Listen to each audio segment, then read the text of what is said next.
Good morning, everyone. Good afternoon, depending on where you're based. Thanks for joining us. Numbers are picking up, so we'll go slow at the start to allow people to join. And yeah, welcome to this new webinar, the latest in the series of webinars that ORS has been running on technical topics. The title of today's presentation is concerning flare system modeling. Specifically, we will look at dynamic modeling simulations for flare systems. And we'll discuss our experience in undertaking such work.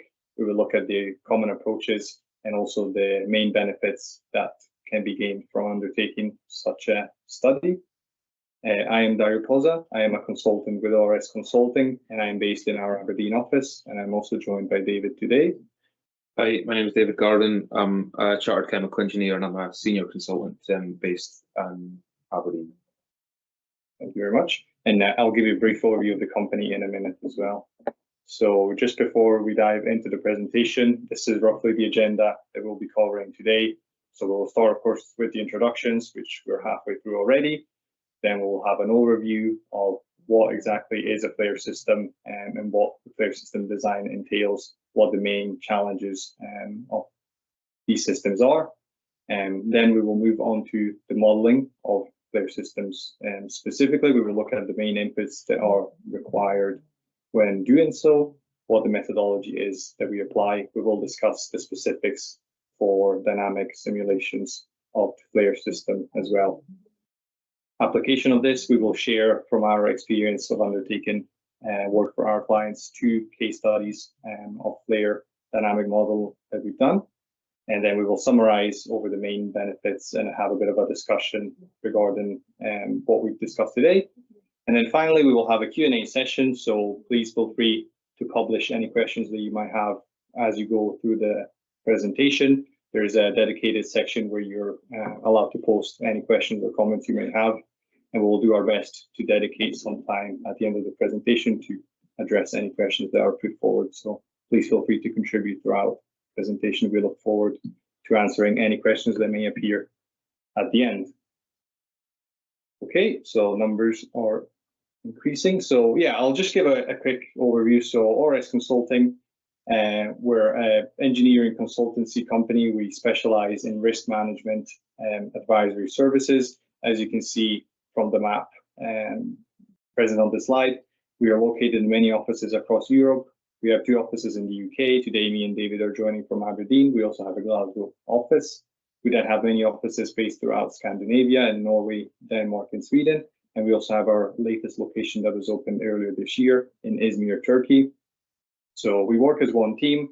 That means we cross-man on any project, depending on the requirements specific to the technical challenges that we have to undertake.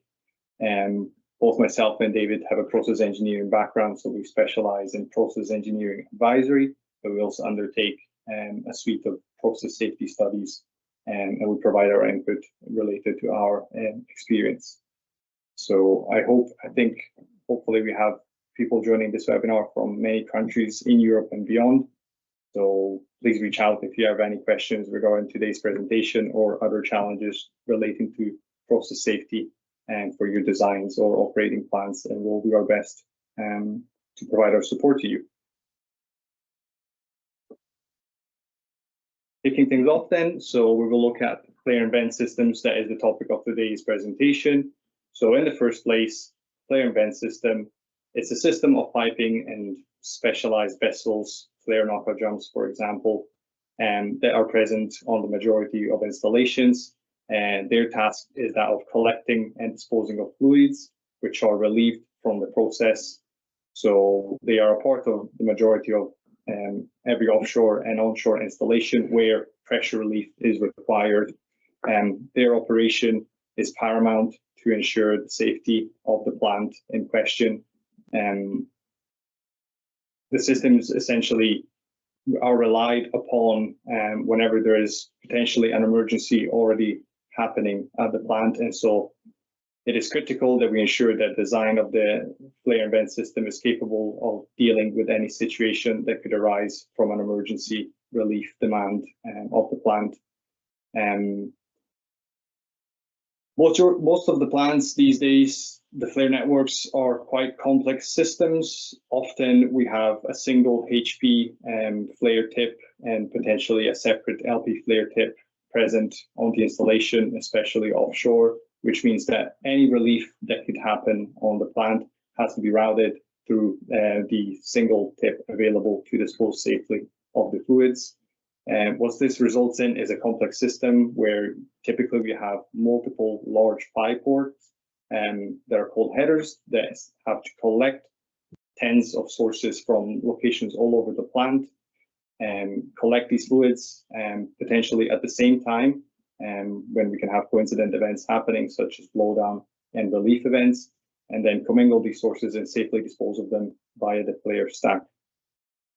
So as you can imagine, they're quite complex systems, and getting the balance right to ensure that they can safely operate under all events is a demanding task.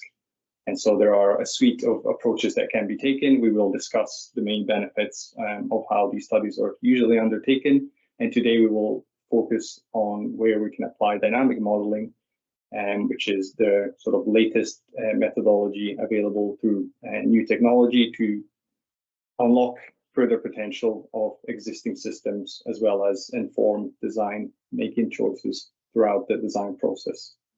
Ourselves as RS have extensive experience of working on many flare systems, both in the design and review of existing systems.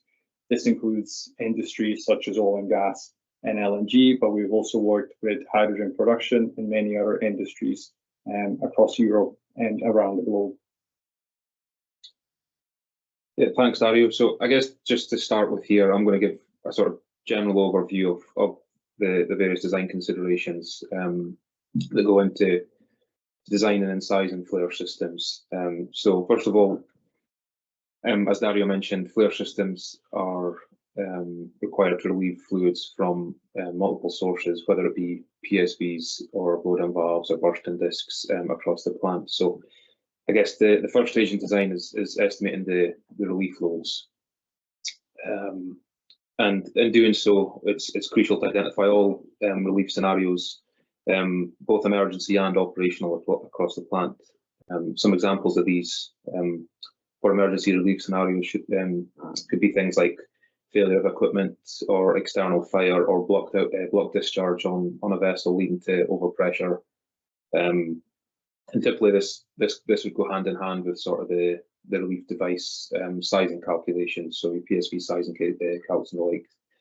And then on top of that, there's the operational flaring cases that need to be considered. So this considers things like process upsets and things like startup and shutdown operations, where, for example, if you're starting up and you're venting or flaring the separator gas while you're starting up your compressor trains.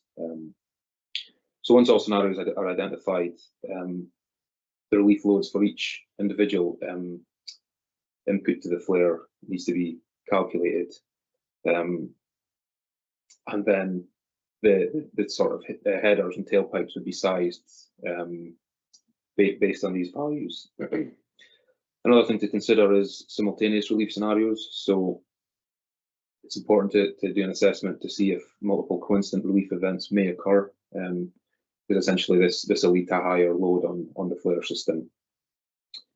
Then sort of once this review is done and you've identified all relief scenarios and coincident relief scenarios, it's important to identify the worst case scenario, because ultimately this is what will give the highest relief loads and be the sort of defining case for your flare sizing. The next thing to look at is composition and phase considerations of the relieving fluids. So it's important to account for things like flashing of liquids or condensation of vapor into liquids under the different pressure and temperature changes that can occur during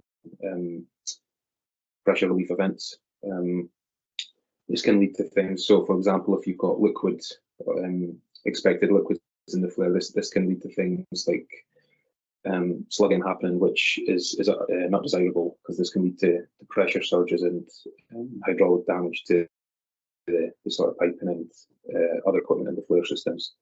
And then on top of that, if you're expecting expecting high liquid volumes, it's important to size the flare knockout drum for liquid handling, such that it can remove the bulk liquids from the relieving fluids, but it should also be sized such that your entrained droplet size and the vented gas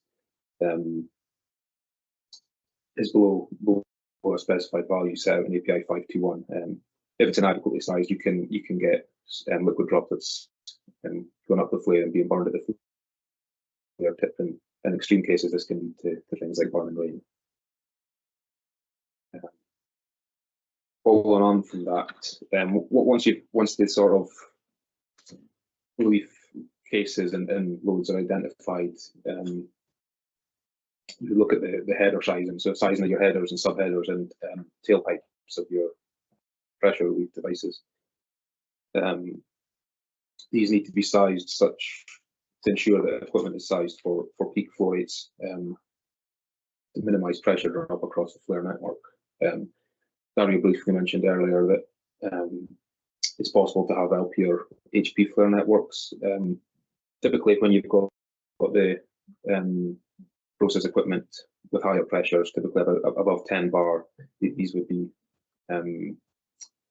connected to a HP flare system, which allows higher back pressures, and also you tend to see smaller header sizing. And then for LP sources, these would be tied into an LP flare system, which gives lower allowable back pressures on your pressure relief devices and would lead to increased header sizing. Another thing to consider is flow velocity. So the tailpipes and headers and subheaders should be sized such that you're within the velocity constraints, the guidance set out in API. If high velocities can lead to undesirable effects such as noise, high vibration, and erosion, which will ultimately lead to hydraulic failure and negative consequences for your flare system. And then following on from that, once you've sort of designed the sort of piping and headers, the next thing to consider is the stack size and the flare tip.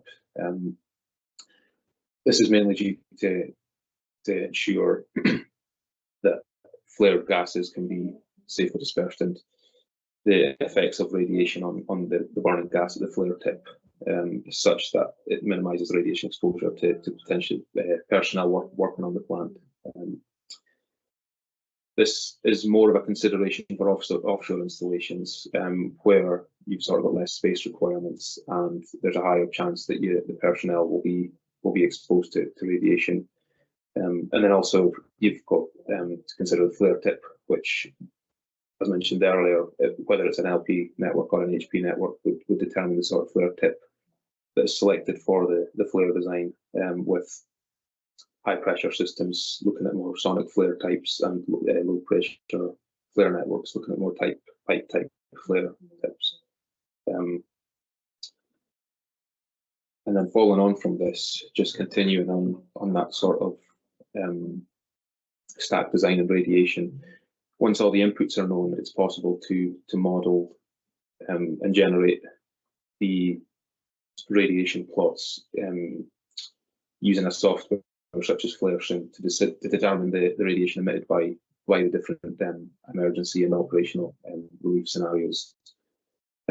This table shows a snippet from API 521, which shows it's based on a study that was undertaken, which analysed the effects of thermal radiation on human skin and the effects of time exposure on that. So this is sort of what's applied across industry as the sort of safe limits of radiation for emergency events and for sort of day-to-day continuous operation. You can see here 6.31 kilowatts per meter squared is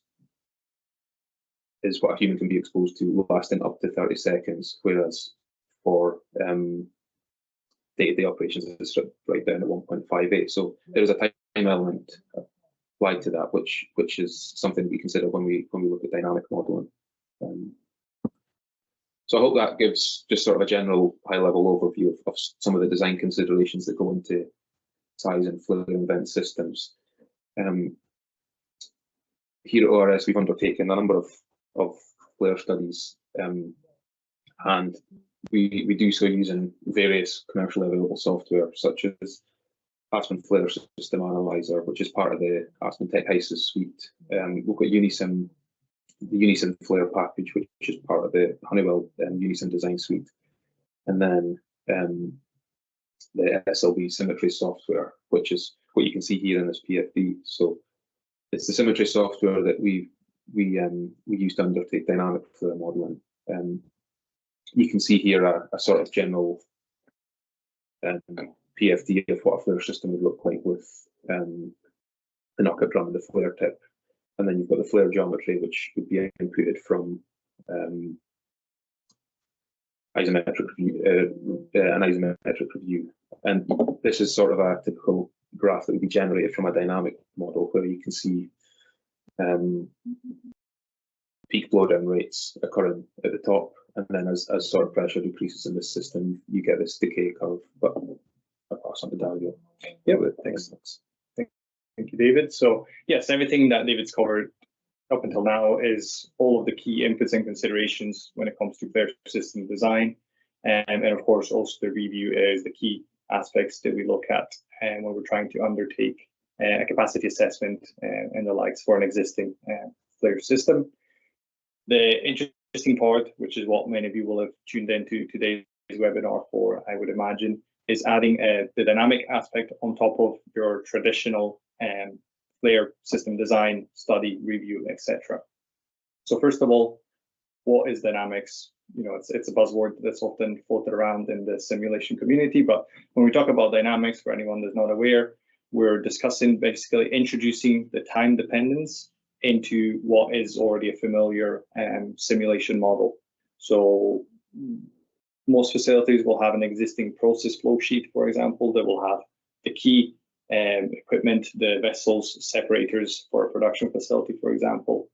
And then separately, there will also be a flare network model of some sort that will involve most, if not all, of the sources that feed into the network, as well as the header pipework with information obtained from isometrics, etc., as David has introduced. So that's more concerned looking at the hydraulic flow rate modeling of the pipework itself. And then both of these models are typically run in a steady state. So once the inputs are given to the model, the solver will do its work and sort of like find a steady state solution that will be fixed for those given conditions. And those will be the outputs of the model, which can be further used for analysis, but they are as they are in the model. And if we want to look at a different scenario, we will have to update the conditions and then let the program solve the steady state flow sheet. Now, when we introduce dynamics, we introduce, as mentioned, the time variance to the model. So what it means is that once the model converges for the given inputs, it will give us the same outputs as the steady state model. Nothing will have changed. The program will sort of solve all the units up to the same conditions as it would have normally. But then we can introduce events that happen over time. So not only can we look at a vessel with inlet valve open or closed, we can also see what happens as the valve is opening with the given characteristics. So maybe it will take 20 seconds or 30 seconds for the valve to open. And so we can see the flow rate into the vessel develop and sort of gain a lot more insight into how the process itself behaves. This is concerning dynamic modeling of a regular process flow sheet. Now, using the SLB Symmetry software that David's introduced, we also have the capability of linking up a flare network model to the same dynamic solver. So we can effectively simulate the same time dependence into the flare network, into the pipework, into the sources, and sort of see how that develops over time. David is introduced previously that there is typically a decay involved with the pressures when we're talking about emergency depressurization.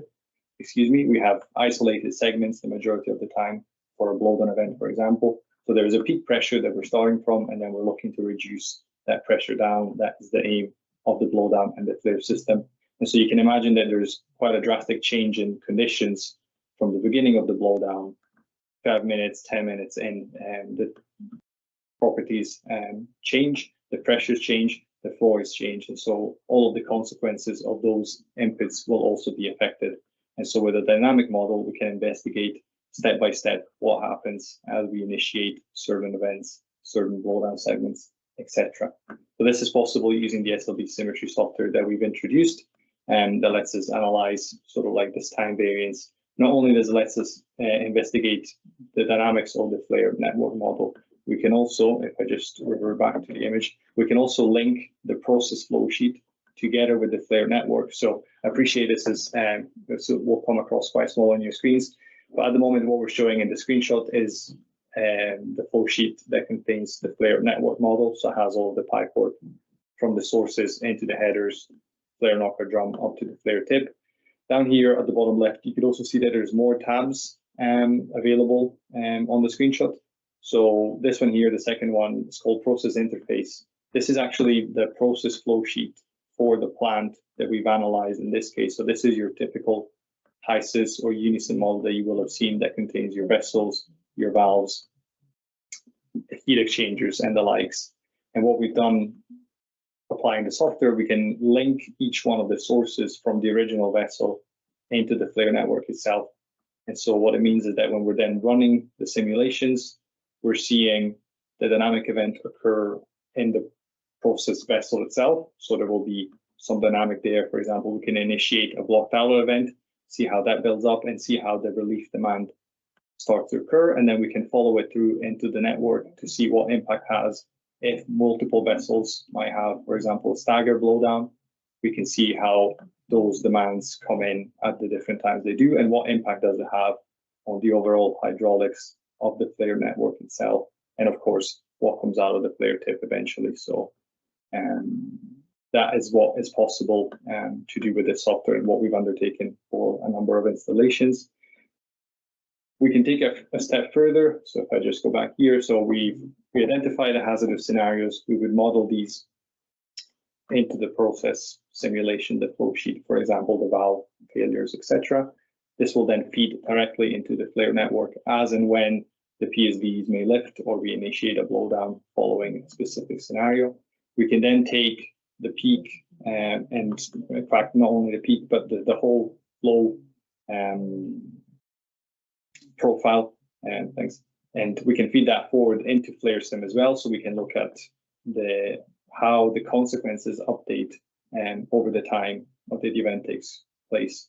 So typically when most installations undertake a radiation analysis, they will have the peak flow rates that are the initial demand from PSVs or VDVs. And this is what's fed through to check the capacity of the FLAIR network, but also it's fed through to check what the radiation levels might be from the FLAIR stack, for example. Now, as you can see from this plot here that we have, there's an initial very high flow rate coming from various sources out of the FLAIR tip, but this quickly decays in a matter of seconds in this case. And so as you can imagine, the radiation emitted by the flame will also update according to the decrease in flow rate following the peak. So it's quite useful to investigate this because, as David has introduced, some of the criteria, for example, for radiation exposure to personnel are related to a time exposure. So we might have a 30-second limit that somebody could withstand at a specific radiation level. But once this radiation decreases, that might extend the time that is allowable for that person to be exposed to a flaring event, for example. So this is the main the sort of basis behind why we look to applying dynamics on top of what is already an existing process flow sheet and network of the FLAIR that assets will have. Now, when we think about modeling and sort of the requirements to perform such study, already majority of assets that we deal with on a daily basis have some form of existing process flow sheet simulation and also a separate FLAIR network model. These will have been created to sort of facilitate the design of the facility, so they will be available in some format. And a lot of the information that is required to populate these models is already been inputted into, as mentioned, either the process flow sheet or the FLAIR network model. So things like the FLAIR system geometry that is already built into the FLAIR network model. Nothing of that changes when you're looking at dynamic rating of the system. It is the same system, so we're interested in the same inputs when it comes to isometrics and the general geometry of the system, the headers, etc. Likewise, when it comes to the sources that are introduced to the system, these will be the same pressure safety valves, blowdown valves, operating relief, bursting discs, etc. Nothing different there. What is different when we look at the dynamic modeling of the flare system is that, of course, we won't have a fixed composition or initial process conditions anymore. We're now relying on the process flow sheet to give us these inputs into the flare network. And this is where some of the added benefits and insights come, is we have a developing composition, we have a developing pressure and consequent flow rate and temperatures that might develop, etc. So this is fed from the process flow sheet, which is the next bullet point. The process flow sheet itself will have already the primary equipment and valves introduced and modeled for the existing facilities or for an ongoing design. What sometimes is required in addition is sort of understanding the control philosophy for the plant. So some control systems may be modeled, but sometimes when we introduce such a study, it's worth taking the time to make sure that the control system, at least the detail that we're interested in for the relief events, is modeled accurately so that valves reacting, trips kicking in, and sort of isolation of the different segments is accurately represented, because ultimately that will determine how accurate the results of the model will be, of course. And then finally, the only piece of information that is missing from existing models typically is the hazardous scenarios themselves. So the way standard flare system design is undertaken, from a flare report, we will have a list of the relief events, we'll have a list of the emergency depressurization cases, and these are hard-coded into the flare network. And so we have the calculated values from the relief load list that David mentioned already built into the model. And so the peak values for each case are inputted. In this case, using the control system, etc., built into the process flow sheet, we will look to generate the actual relieving cases on demand. So we will be able to trigger specific vessels to relieve, and the relief loads associated with it will be calculated by the model. And they will also dynamically update so that as the flare network calculates the hydraulics of the system, it will figure out what the live back pressure may be to each source in a more detailed way than is done when undertaking a sort of standard hand calculation method. So what I'll discuss now briefly is one case study where we've actually applied dynamic simulation to a flare network and existing process and flow sheet for an asset. So this was an asset in the UK North Sea. It was an offshore platform which had been in operation for many years, as is the case for a lot of assets in the UK and Norway, and of course other places in the world as well. But it is an aging asset. It has an existing flare network which had been designed decades ago. It had been designed to fit to specific relief cases that were calculated using the standard, let's say, API approaches and whatnot by hand or quasi at the time. And so what happens with installation, of course, over time, the profiles and the compositions and the fluids develop. Not only that, sometimes new production will be tied into an offshore production platform. And so you can imagine that a system, flare system that was designed to specific criteria to work properly, let's say to set flow rate demands from different sources, it needs to be assessed again, and it may not be fit for purpose when we start introducing new fluids, new pressures, etc. at different places around the plant. So in this particular case, we were approached because indeed the flare network as it was not rated for the emergency relief and coincident blowdown events, which are the worst case scenarios for when it comes to a flare system, because we have a very high demand. All of a sudden, we have a lot of flow rate that needs to be put through the pipes and to be safely disposed of. So in this case, we were exceeding the flare tip capacity for the peak mass flow rate, and that was determined using a standard approach. And related to that, it was also exceeding the radiation levels, because of course the radiation modeling that had been done at the time was based on the maximum flare tip capacity. So the issue that the client was facing in this case was a major redesign of the entire flare stack, the flare boom. So this involved the design and construction costs as well as associated downtime for the production, and estimated costs were north of $21 million in this case. So before undertaking such work, the client approached us and asked us to undertake a dynamic review and capacity assessment for their flare system. So the way we approached this is we took the existing process flow sheet, the existing flare model, we converted them into SLB Symmetry software, which lets us link the two together and sort of dynamically model the entire system.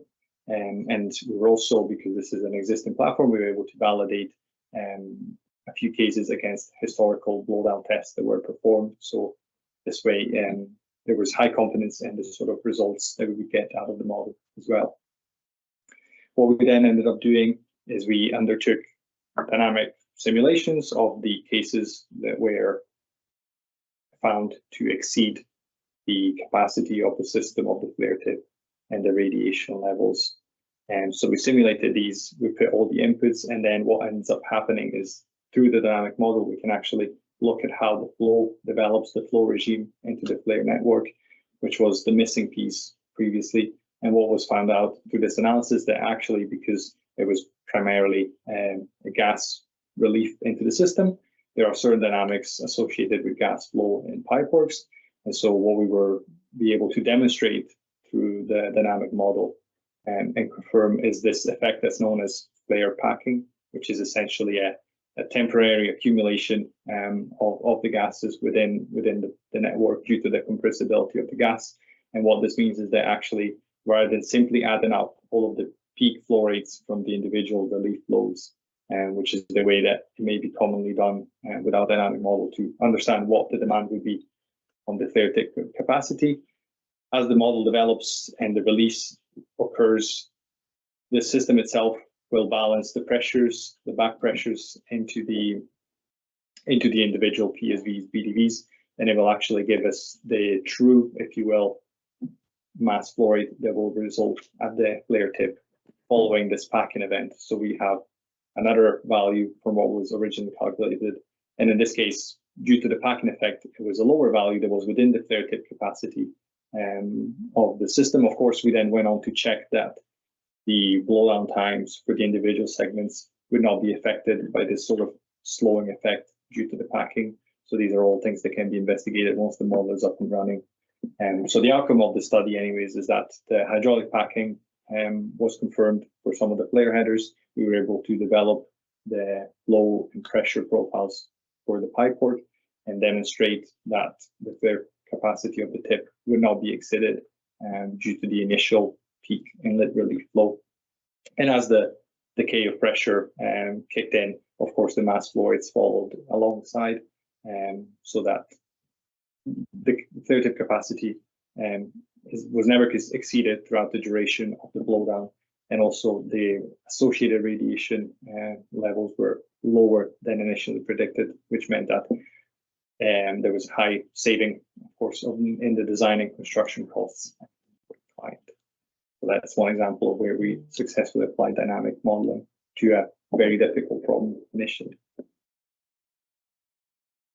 Thanks, Dario.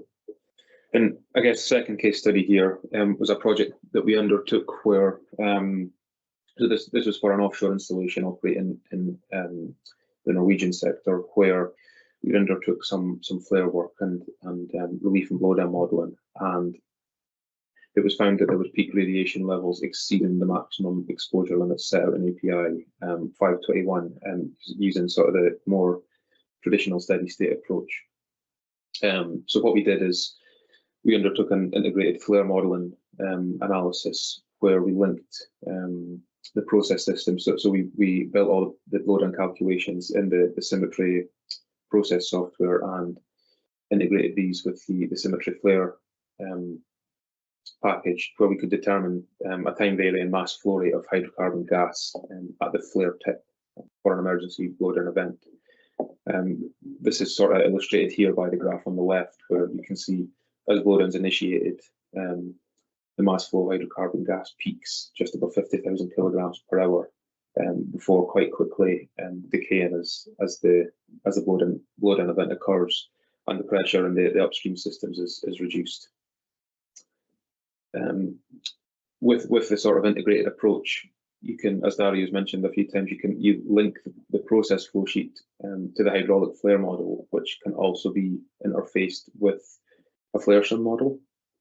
And what interfacing the model does and how it's useful is the flare sim model looks at it can generate a plot based on the flare tip mass flow rates, and this is illustrated by the graph on the right, where you can see sort of a similar shape of graph where when there's high peak mass flow rates, you sort of get the peak in radiation, but as time goes on, this decays over time as the flare tip mass flow rate is reduced.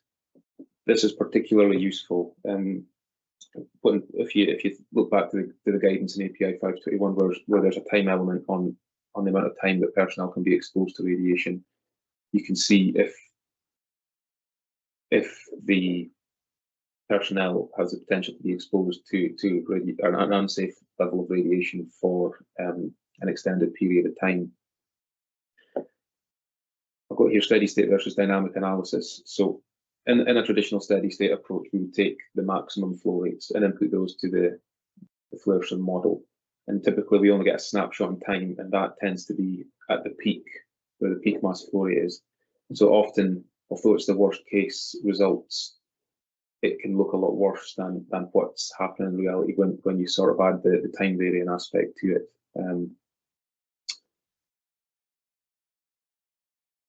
You can see here the 6.3 kilowatts per meter squared limit is sort of halfway down here in the graph. So you can see for this green line, although it exceeds, it quickly comes back below that limit. These other two scenarios, one of them was a navigation light which is quite close to the flare tip where personnel wouldn't be exposed to anyway. But you can see for the light blue line, they would be exposed, personnel would have the potential to be exposed beyond that safe time. So that's where you can model things like, what's the mouse?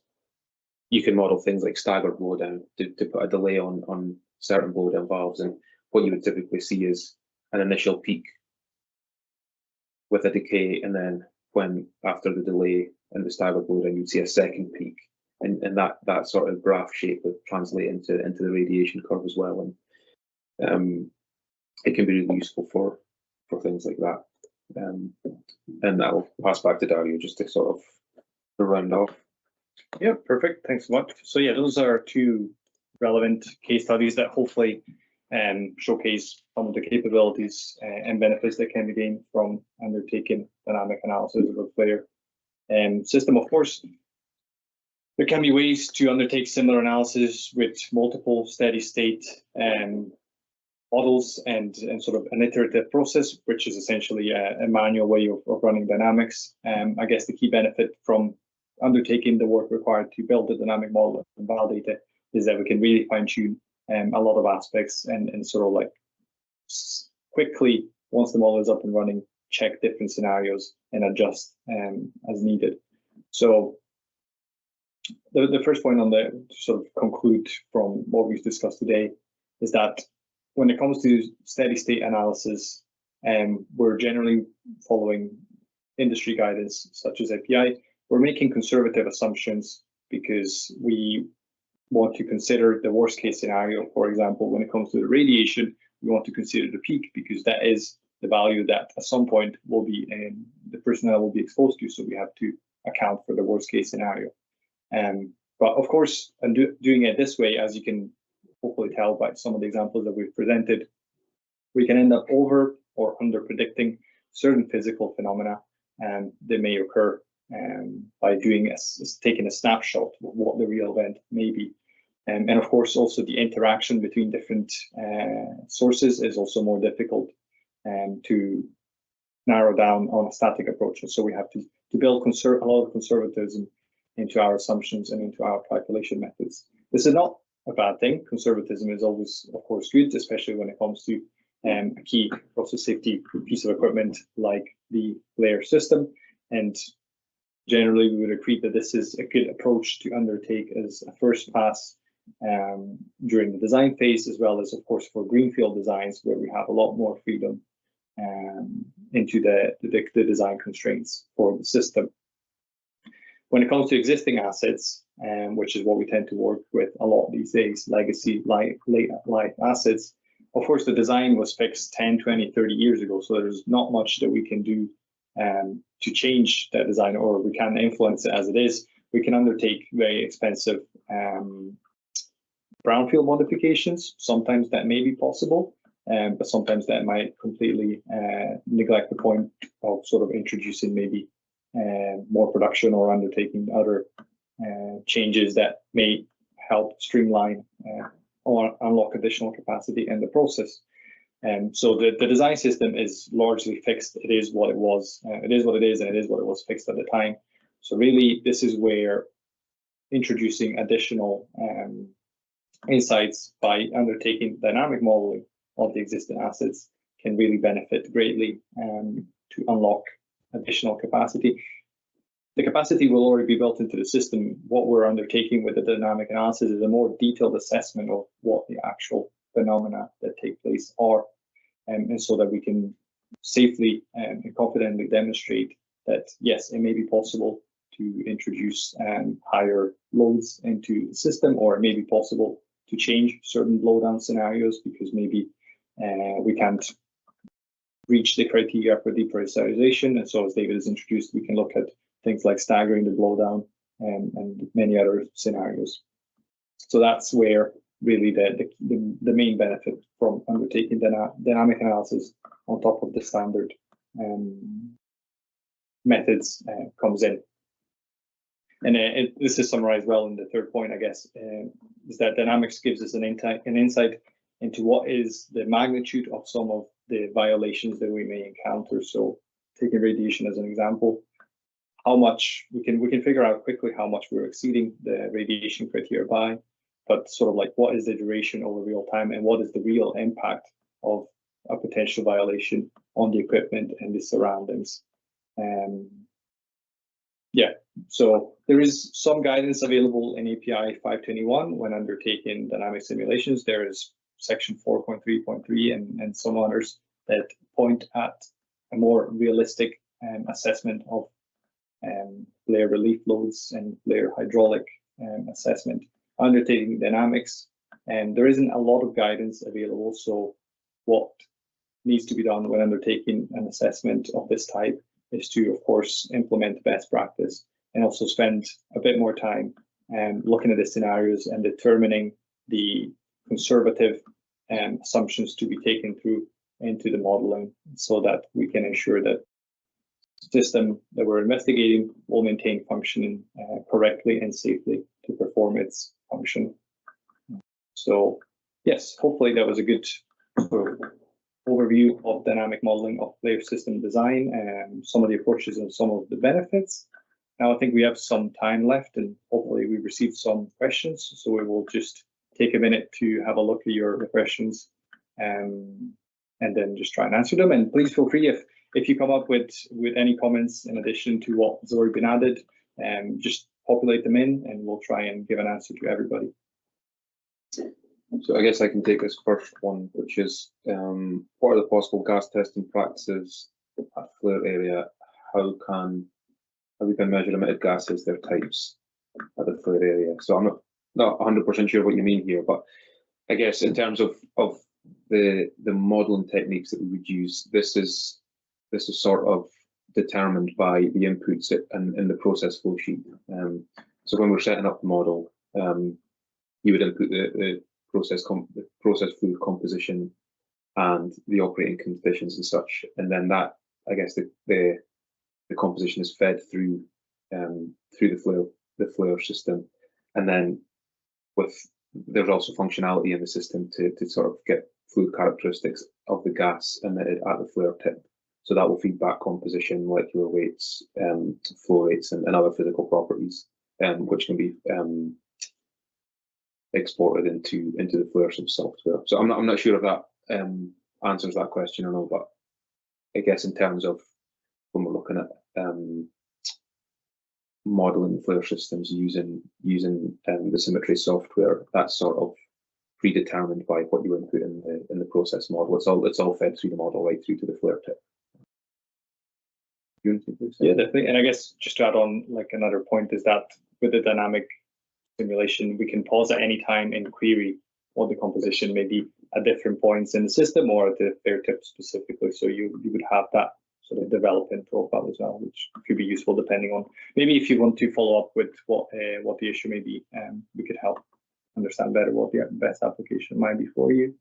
And then there's an additional question, I don't think I can highlight, but in the UKCS case study, was there any significant effect on the flare header back pressure during the hydraulic packing scenario? But that's a very good question. So yes, of course, this packing effect, which I've hopefully explained, that occurs in the flare network itself, affects the back pressure or the pressure that is available downstream of the individual sources that are feeding into the flare network. So undertaking this study, we can also gain better insight into how the actual back pressure might develop at the different sources. And of course, compared to the original design, which may have done in the sort of peak static manner, if you will, we will have slightly different values that develop depending on the arrangement and the geometry of the network. And so as part of these studies, and specifically for this case study as well, not only do we get the output of the burning question, are we within the flare tip capacity?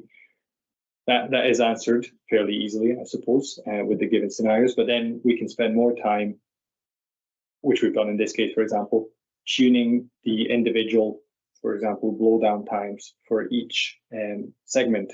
So I don't remember exactly off the top of my head the numbers, but in this specific case, there was a couple of segments that due to this gas spring effect happening in the flare network were slightly affected when it came to the blowdown times, and potentially one or two of the segments may no longer have met the depressurization criteria that were set by the practice and by the client themselves. So then what we can do is leverage the model to understand where we might be able to bring these segments back into compliance, so we can focus on specific areas of the network. If we see that there's maybe a bottleneck of sorts in certain areas, we can look at what may be the reasons, the conditions that result in us sort of extending this time. And so certainly there's a lot of follow-on work that can occur due to the model that can also be addressed with the use of the model, so we can narrow in on where we see specific issues.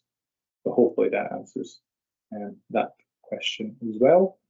But if it didn't, please follow up. We'll try and give you more description.